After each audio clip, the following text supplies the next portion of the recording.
دوستوں، قارون کا نام تو آپ سبھی نے سنا ہوگا۔ قارون حضرت موسیٰ علیہ السلام کے چچا یسہر کا بیٹا تھا۔ قارون بہت ہی شکیل اور خوبصورت آدمی تھا، اس لیے لوگ اس کے حسن و جمال سے متاثر ہو کر اس کو منور کہا کرتے تھے۔ اس کے ساتھ ساتھ اس میں یہ کمال بھی تھا کہ وہ بنی اسرائیل میں تورات کا بہت بڑا عالم اور بہت ہی ملنسار و بااخلاق انسان تھا، اور لوگ اس کا بہت ہی ادب و احترام کیا کرتے تھے۔ لیکن بے شمار دولت اس کے ہاتھ میں آتے ہی اس کے حالات میں ایک دم تغیر پیدا ہو گیا، اور وہ بھی سامری کی طرح منافق ہو کر حضرت موسیٰ علیہ السلام کا بہت بڑا دشمن ہو گیا اور اعلیٰ درجے کا متکبر اور مغرور ہو گیا۔ جب زکوٰۃ کا حکم نازل ہوا تو اس نے حضرت موسیٰ علیہ السلام کے روبرو یہ عہد کیا کہ وہ اپنے تمام مالوں میں سے 1000واں حصہ زکوٰۃ نکالے گا، مگر جب اس نے مالوں کا حساب لگایا تو یہ ایک بہت بڑی رقم زکوٰۃ کی نکلی۔ یہ دیکھ کر اس پر ایک دم حرص و بخل کا بھوت سوار ہو گیا، اور نہ صرف زکوٰۃ کا منکر ہو گیا بلکہ عام طور پر بنی اسرائیل کو بہکانے لگا کہ حضرت موسیٰ علیہ السلام اس بہانے تمہارے مالوں کو لے لینا چاہتے ہیں۔ یہاں تک کہ حضرت موسیٰ علیہ السلام سے لوگوں کا برگشتہ کرنے کے لیے اس خبیث نے یہ گندگی اور گھنونی چال چلی کہ ایک عورت کو بہت زیادہ مال و دولت دے کر آمادہ کر لیا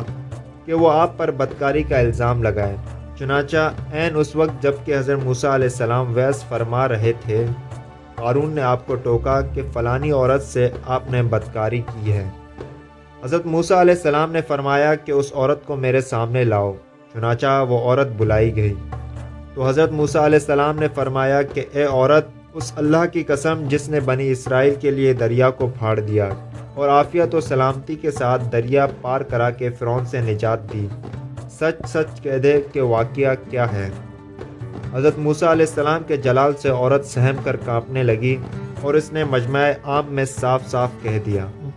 کہ اے اللہ عز و جل کے نبی، مجھ کو قارون نے کثیر دولت دے کر آپ پر بہتان لگانے کے لیے آمادہ کیا ہے۔ اس وقت حضرت موسیٰ علیہ السلام آپ دیدہ ہو کر سجدہ شکر میں گر پڑے،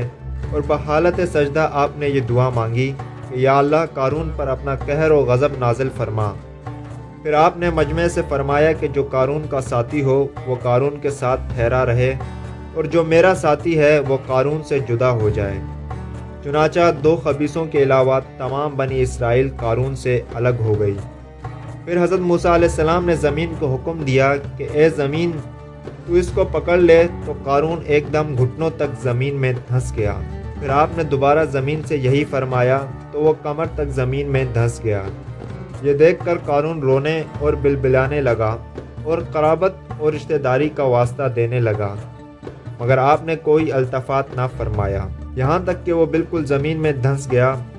اور 2 منحوس آدمی جو قارون کے ساتھ ہوئے تھے لوگوں سے کہنے لگے کہ حضرت موسیٰ علیہ السلام نے قارون کو اس لیے دھنسا دیا تاکہ قارون کے مکان اور اس کے خزانوں پر خود قبضہ کر لیں۔ تو آپ نے اللہ تعالیٰ سے دعا مانگی کہ قارون کا مکان اور خزانہ بھی زمین میں دھنس جائے۔ چنانچہ قارون کا مکان جو سونے کا تھا اور اس کا سارا خزانہ سبھی زمین میں دھنس گئے۔ قرآن کی آیت کا ایک مفہوم ہے، بے شک قارون موسیٰ کی قوم سے تھا، پھر اس نے ان پر زیادتی کی، اور ہم نے اس کو اتنے خزانے دیے جن کی کنجیاں ایک زور آور جماعت پر بھاری تھیں۔ اللہ تعالیٰ نے قارون کو اتنے خزانے دیے تھے کہ ان خزانوں کی کنجیاں ایک مضبوط اور طاقتور جماعت بمشکل اٹھا سکتی تھی۔ حضرت موسیٰ علیہ السلام نے قارون کو ایک نصیحت فرمائی۔ یہ نصیحت قارون اور بنی اسرائیل کے لیے تھی، جس کا مفہوم کچھ یوں ہے،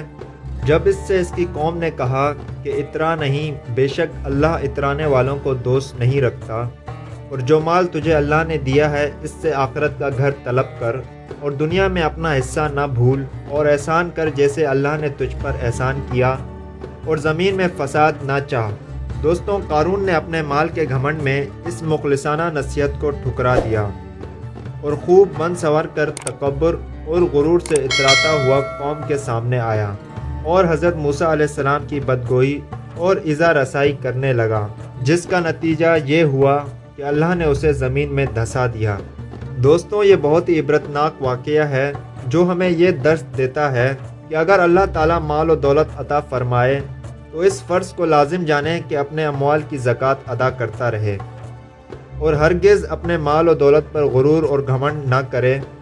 کیونکہ اللہ تعالیٰ ہی دولت دیتا ہے اور جب وہ چاہتا ہے پل بھر میں دولت چھین بھی لیتا ہے۔